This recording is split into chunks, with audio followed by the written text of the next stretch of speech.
বাংলাদেশের স্বাধীনতার ব্যাপারে বা স্বাধীনতা আগ পর্যন্ত বাংলাদেশকে পৌঁছানোর রাজনীতিতে কি শুধু মুজিবের অবদান ছিল? এখানে ভাসানীর নাম দিতে হবে না?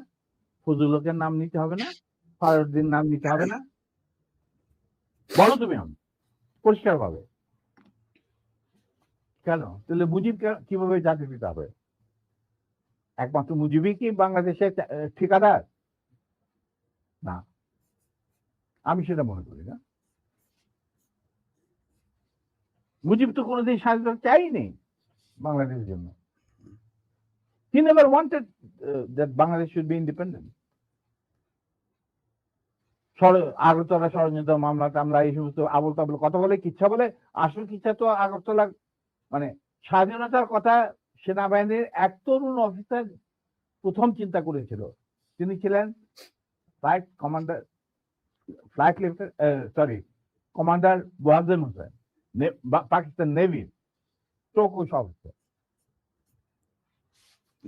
স্যার অনেক অনেক গুরুত্বপূর্ণ কথা আছে যেগুলো মানুষ শুনতে চায়, সেখানে যাই। আমি কথা হচ্ছে যে শোনো, যার যা প্রাপ্য তাকে সেটাই দিতে হবে, সেই মর্যাদা দিতে হবে, নাহলে এটা মুনাফিকি।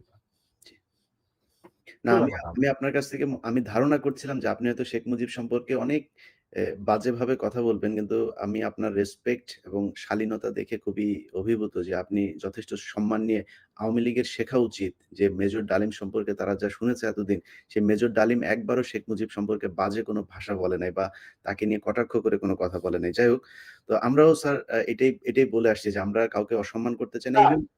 আরেকটা কথা শুনতে, এই কথাটা তুমি বললেই, তাহলে আমার বইতে পরিষ্কার লেখা আছে মুজিব পরিবারের সাথে আমার কি সম্পর্ক ছিল, ঠিক আছে, ব্যক্তিগতভাবে বা পারিবারিকভাবে। আমরা কিন্তু তার সাথে বিচ্ছেদ করি নাই। আমাদের যখন চাকরি থেকে বের করে নিলেন নিপিয়নের মাধ্যমে, ওই যে বিচার করলেন গাজী ঘটনাকে কেন্দ্র করে, আমরা মেনে নিলাম। উনি